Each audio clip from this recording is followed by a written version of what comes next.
Welcome to Talking Industrial Automation, a podcast where you get to know the people who make modern industrial automation possible. You will get to hear from CSIA system integrators and industry partners to get a better understanding of how they help their clients solve process challenges and how they've earned success in their careers. Along the way, we will touch on system integration best practices, technology, trends, and challenges. Whether you are a manufacturer, end user, supplier, or system integrator, you will enjoy the insights these industry professionals bring to this podcast. Let's get started.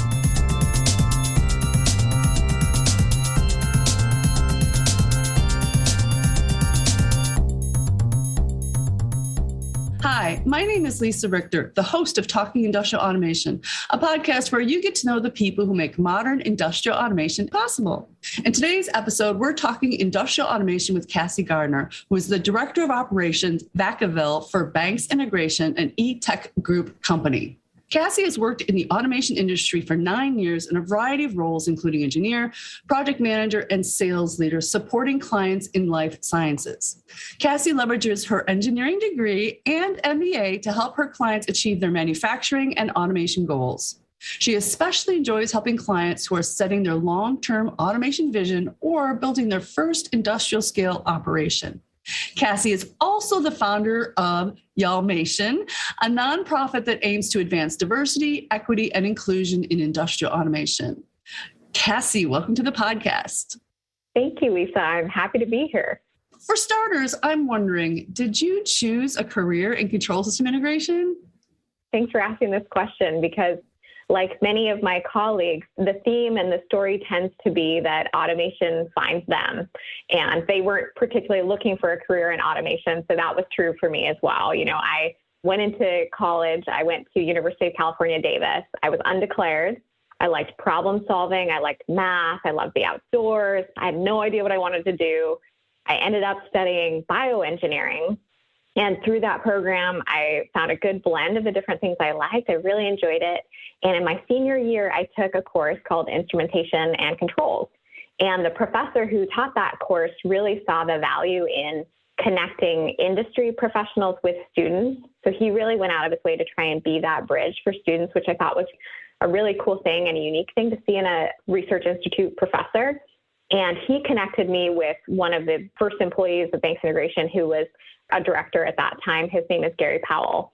I interviewed with Gary, ended up getting an internship during my last year at UC Davis, worked part-time for Banks, and believe it or not, you know, I've been with the company now for 9 years. I went from intern to engineer to project manager, now just director. So I've seen a lot of growth, a lot of challenge, and it's been a really fun experience. But absolutely, automation found me. I had no concept of the industry before I found the internship.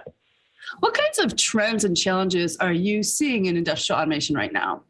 I think one of the biggest things that stands out is there's a huge demand for engineers. And among all our peers, other system integrators, our clients with an automation team, they're really having a hard time finding engineers, filling those positions with the right type of talent and keeping those folks in their companies.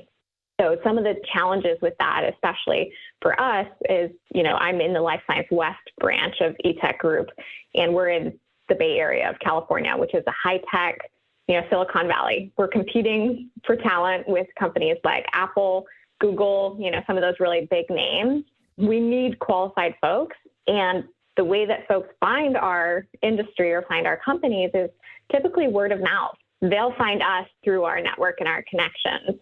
And that's really, in my opinion, contributing to a shortfall in our ability to meet our needs for talent.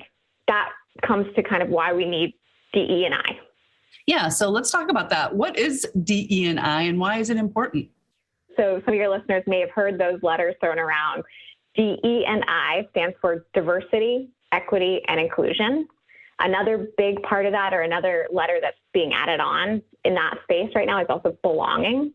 And so these are principles or values that are really important to people of different perspectives and folks from all kinds of different backgrounds, ensuring that their perspectives can be heard, they can be a part of the conversation and story, and also a part of design and engineering they can contribute their unique perspectives. But really, if we break down each word, diversity, that's having a wide array of perspectives and backgrounds. Equity, that's about fairness. That's making sure that we're being thoughtful in our systems, in our policies, in our procedures, and what we say, also being thoughtful and fair. Inclusion and belonging, I think, go together nicely, which is really making sure that not only can people show up, but they also feel that they're part of the team or part of the story. Tell me a little bit about what you mean by diversity. Obviously, engineering tend to be heavily male-dominated, but are there other subgroups that maybe that diversity label isn't the right word, but concept applies to? Yeah, so traditionally, just to give some examples, for myself, when I started as an intern, there was only a couple of women at my company. And now we're getting closer and closer to that 50% women, which is really exciting. So women can be a traditionally marginalized group. Also, folks who are non-binary or transgender, people of color, folks with disabilities, LGBTQ, immigrants, folks who have been through foster care. There's so many different lived experiences. Humans have this wide array of things that they can experience and come to the table with. And because they have those different experiences, they can bring a new lens to how we solve problems and how we address things. So those are some of the folks who might traditionally be underrepresented, especially in an engineering space or a technical space. What would you say are some consequences of a lack of DE&I? I think a really good example that stands out to me is there's something known as the crash test bias. There's some Consumer Reports articles and other resources that have looked into this, including a study by the National Highway Traffic Safety Administration. Basically, what they found is that crash test dummies have been designed based on the average male body. That has resulted in a less safe experience for female drivers. And to just quote the study directly, the National Highway Traffic Safety Administration found that female drivers or front passengers who is wearing their seatbelt is 17% more likely than a male to be killed when a crash takes place. That's pretty serious because we're talking about, women's lives, people's lives. And the University of Virginia also did some research, and they found that in a frontal crash, a female is 73% more likely to be injured than a male occupant. So this is a place where not bringing in perspectives and thoughtfulness in the design about what differences we might see in the human bodies is resulting in literally death and injury for certain groups of people. To me, that's something that just really drives home and is really data focused. So how can promoting diversity, equity, inclusion help industrial automation specifically? If we can embody those values, if we can promote diversity, equity, and inclusion, we can improve how things are designed, how things are made. Hopefully, we can avoid things like crash test bias, like we just talked about. There's a few different places where I really think this comes into play. So when you look at the bottom line for businesses, McKinsey Consulting Group, they've done studies looking into this. And in their article, Diversity Wins, How Inclusion Matters, they looked into how does diversity impact the bottom line. And they found some really interesting correlations. I'll just read some of the statistics that they found. Companies in the top quartile for gender diversity on executive teams were 25% more likely to have above average profits than companies in the fourth quartile, up from 21% in 2017 and 15% in 2014. So what that means to me is companies in the top quartile for gender diversity in the executive team, so folks who have different genders and they show diversity, they're in the top quartile for that, they are more likely to be above average on profitability. That's a good thing. And what we're seeing is the trend over time is that's getting better and better. So that's paying more and more dividends, which is really exciting and cool to hear. Another cool statistic was that in the case of ethnic and cultural diversity, top quartile companies outperformed those in the fourth quartile by 36% in profitability. So if you compare the companies who are very diverse in that top quartile to those who are very not diverse in the bottom quartile, you're seeing a 36% difference in profitability. That's a big difference. So I think it's pretty exciting to see that type of correlation. And it's cool to see the finances back up the ethical beliefs or the values, but that's something I want to come back to. So there's the bottom line for business, but there's also the right thing to do and the inspiring thing that can really bring. So for me, industrial automation, we're a part of manufacturing. If you look at the products that manufacturing makes and this industry contributes to, we're impacting millions or billions of people's lives. So it's a really exciting opportunity that if we can embody those values and bring that to our designs and how we approach problems, we can really have a big impact for a lot of people.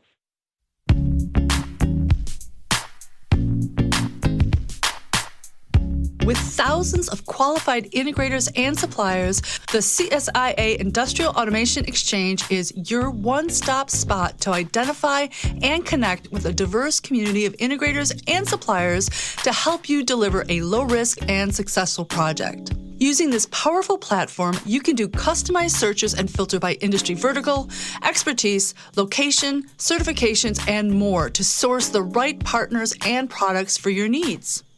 For SIs and partners, it provides a platform to support your content and SEO marketing efforts, position yourself as a thought leader, and nurture prospects during their complicated buyer's journey.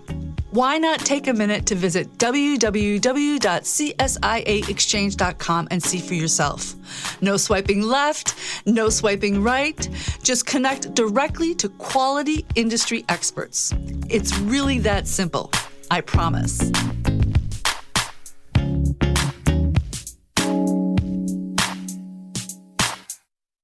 What does a focus on DE&I look like? So this can take many different forms. Some companies are smaller mom and pop shops and will have a smaller depth of resources. Some companies are big. I think what this really means is being thoughtful about your policies and taking time to take a step back and look at who are you not accessing? Who are you maybe missing out on in your team? Some examples that DE&I focus could embody would be if you examine and reflect on the makeup of your company. Look at some data. What are your statistics for the folks that you employ or you hire? And you might also be curious to see, are there any trends in how you compensate those people? Are you noticing any different patterns in the types of support or needs that various groups may have? So it could be just sort of examining the outcomes of what you're doing in terms of your actual statistics and your makeup. And then it begs the question, what policies or procedures do you need to change? What do you need to do differently to maybe reach out to others?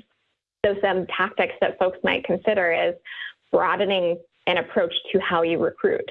So for a systems integrator, our word of mouth, like, hey, my buddy over here, see if they want to come work for us. That may not create the best opportunity or the best strategy around bringing in this diversity and allowing us to capitalize on those benefits. So we may want to think about what are some different universities we could recruit from? Could we maybe take some different majors? Do we even need people who have a college degree, or is some type of field experience going to be, just as valuable? So it's really asking those questions and examining what assumptions we're bringing and what policies we're making and trying to move the needle to bring in a different set of folks. I think another thing that a lot of companies are doing is providing employee resource groups. These groups are basically set up with a focus of particular traditionally marginalized groups. So for example, LGBTQ+. Employers may dedicate or may be able to dedicate resources to bring those folks together in a safer space and community and provide resources specific to their needs and listen to and hear from those groups. What are they missing? What can the companies do differently to improve how these folks can contribute and can show up in the workplace? I guarantee you there are people in the listening audience right now saying, Cassy, we've tried. We have a hard enough time hiring anybody, much less trying to build a diverse, there's just not women and people of color in these STEM programs. I guarantee you that's what people are saying in their heads right now. And how would you address that comment? It's totally understandable, that perspective. I think that some things to consider are at the university or collegiate level, we're seeing trends where that is changing. So the demographics at those levels are changing. And different universities may look different than what, typical backyard college has, So you have to think about how can we look for programs or universities we want to recruit from that are already helping improve that pipeline. That is one area of improvement and opportunity. Another thing, like we just touched on, was you may not need someone who has a college degree. Maybe you need to broaden your horizons. Maybe you also need to think about, do you need a 15, 20-year experienced engineer, or could you compromise on that level of experience and do some investment and train new grads and take that long-term game approach to bring people up to speed and along with you and let them bring new perspectives and add value in a different way, even if they don't have that 20 years of technical experience. That's something I would say. And I also would say, so Y'allamation is trying to help solve this pipeline problem in some ways. There's a lot of organizations that are out there that are really focused on promoting and bringing folks from traditionally marginalized groups into the STEM fields at the collegiate level. So Y'allamation is partnering with some of those organizations to help reach their students and bring them into the automation space. We can talk more about that. I'm curious too about the trend to more remote work, if that allows you to get into pools of talent that you wouldn't necessarily have in your own neighborhood. If you're out in the country somewhere and you have your little shop out there, that would allow you to bring in more diverse employees because you can widen your net. Yes, absolutely. I can tell you, I know our story through the pandemic and the trends with remote work is that now we're hiring more broadly in different geographies. We're figuring out how to make that work. That does give us access to folks that we previously wouldn't have been able to hire because they just couldn't have made it to the office. And I think that does actually move the needle in terms of equity as well. You know, we can be more fair or more accessible for folks who may have a disability, for example. And I'm speaking like industry-wide. We can really broaden our horizons through some silver linings to this whole pandemic thing. Yeah, I think I heard some research too that because employers were having to do their interviews via Zoom and not necessarily in person, in some ways that took out some bias because you might not know how big they are or what their legs look like or, you know, all those other things that might, if you saw them in person, somehow unconsciously bias you towards, you know, not thinking they have the skills that they do. It's just, you know, it's interesting how the change to remote is adjusting ourselves in a lot of different ways. It has been a really interesting journey for sure. I absolutely agree. I myself love working from home. I also love, you know, seeing my folks in the office when I get to, but the work from home has a lot of benefits. So if folks are interested in learning more about DE&I, where should they start? My recommendation would be, number one, I just want to say I'm not an expert in DE&I. You know, this is not my field. There are people who are trained, certified, you know, have worked in that space, moving the needle on DE&I for decades.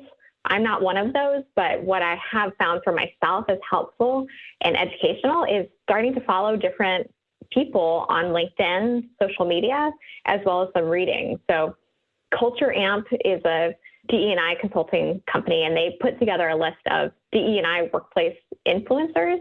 So we can link that in the show notes that gives people some list of folks they may want to follow on LinkedIn. I'll call out a couple. Melinda Epler, she's CEO as well of Change Catalyst, and their consulting firm really working on helping allyship, helping bring people into different spaces and promote DE&I. Lily Zhang, they are a DE&I strategist. They've published multiple books. I've really enjoyed their LinkedIn posts, very different perspectives, very data-driven, which has been really interesting. Feminuity is another company that has a monthly newsletter that has simple advice, really good educational material and content that I've really enjoyed following. And there's lots of resources in terms of reading. How to Be an Anti-Racist by Ibram Kendi is a good concrete, this is how to do it. Yeah. And it shares good perspectives as well.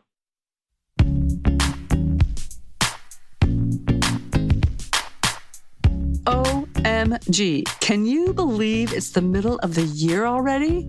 If you're like me, that's shocking. On the upside, it means I can offer you something special if one of your goals for 2022 is to join CSIA. And why wouldn't you? This 500-member global community has so much to offer SIs, from best practices to certification to professional development, and even access to professional services experts, including insurance, financial, and legal, who understand the SI's unique business needs. For partner members, CSIA offers an ecosystem to grow your SI programs, understand your customers' pain points, monitor industry trends, and share your thought leadership. Best of all, CSIA is a soft place to land. By that, I mean it's a community of like-minded people who are willing to share, commiserate, and celebrate your wins, your losses, and your vision. So what are you waiting for? Oh, you're probably waiting for my special offer. Here it is. For the months of July and August, membership dues and all Industrial Automation Exchange upgrades and packages are half price. And no, this is not half off like I am crazy Jimmy yelling, everything must go. It's really just because CSIA prorates its dues. But boy, that lacks excitement, doesn't it? To find out more, visit www.controlsys.org/shine. Wait, maybe I should go the crazy Jimmy route after all?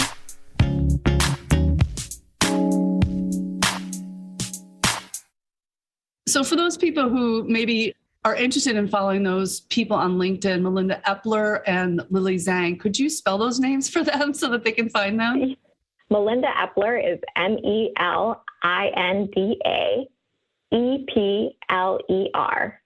and founder and CEO of Change Catalyst. And then Lily Zhang, they are spelled LILYZHENG. Thank you. So if people want to get involved, what should they do? So if there are current industry professionals out there, what I will say is I'll put a plug in for Y'allamation. So Y'allamation is the nonprofit that I founded. We're a group of volunteers. I would describe us as scrappy and keeping it simple. So what we're doing at this point is we're offering an office hours every Friday. A lot of folks are familiar with the concept of office hours from college. But basically, we have at least one industry professional on Zoom, just sitting there available every Friday for any student who is curious to ask about, how do I go through an interview? I have questions on my resume. I don't know what LinkedIn is. How do I make a profile? Asking very basic questions. So what we're doing is we're doing a rotation where all of these industry professionals can show up and share their advice and share their experiences and help these students who need that industry touch point or need a boost, get that help that they are looking for, as well as just like create a connection and a network with people in industry. And our goal with doing those office hours is to help students directly, as well as introduce them to the automation industry. So they can start to evaluate, is this a space I would like to be in? Could I see myself in a career in industrial automation? And we can help them move from the college space to the industry space and help them with that transition. And just a couple things to add to that, Y'allamation has partnered with MESA, which is a nonprofit that promotes getting folks from traditionally marginalized groups into STEM. So we've partnered with them so that their students are coming to the office hours. So we're really leveraging that foundation they've created and pulling those students into the office hours.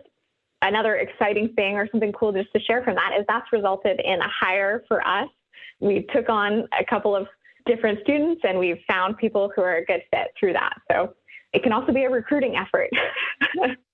Yeah, you have to get creative these days when it comes to recruiting for sure. So give us the URL for your nonprofit and spell it out so that everybody can understand what they need to type in.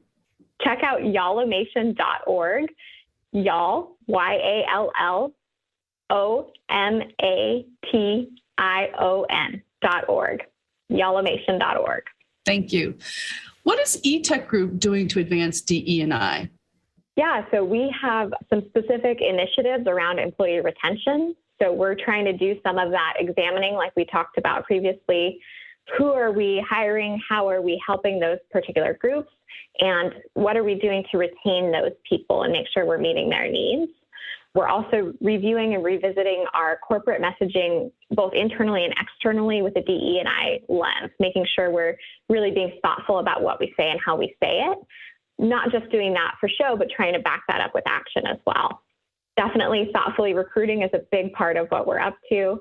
And I've been very grateful that eTech and banks have really supported the Y'allamation effort. Most of my volunteers are eTech employees, and eTech is using their platform to help promote Y'allamation and what we're doing.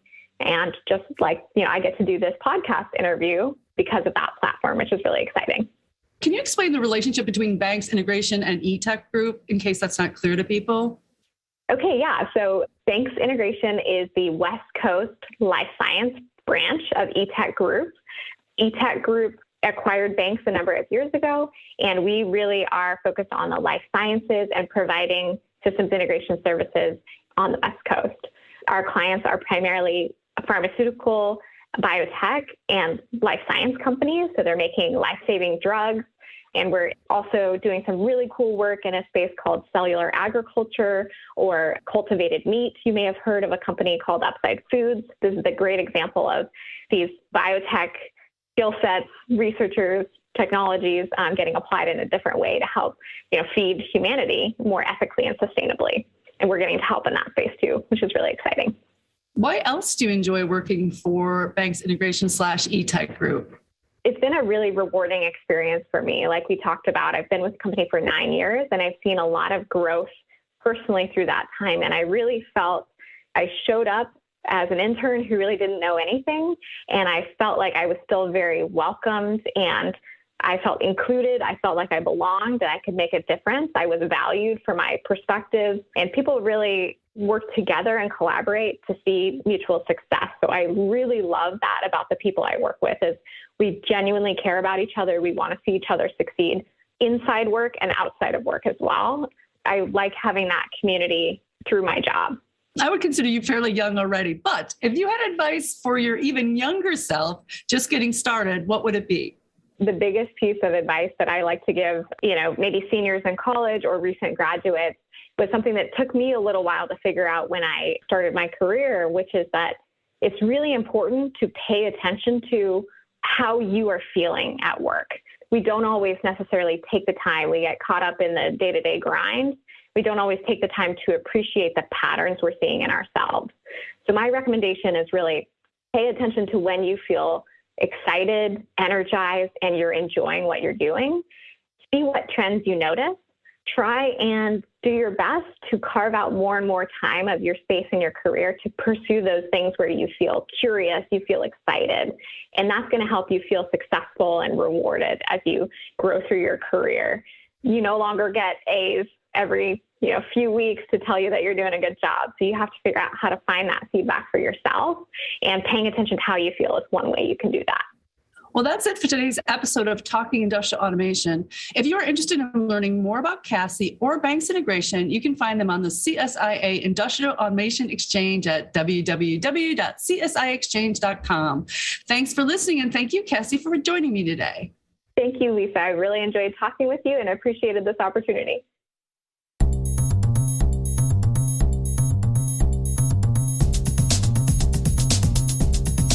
If you enjoyed this podcast, please subscribe in Apple Podcasts, Stitcher, Google Podcasts, or wherever you listen to podcasts. You can also help others find us by leaving a 5-star review and sharing your favorite episodes with colleagues. Thanks for listening to the Talking Industrial Automation podcast. Thanks also to bensound.com and Wistia for the music bumpers.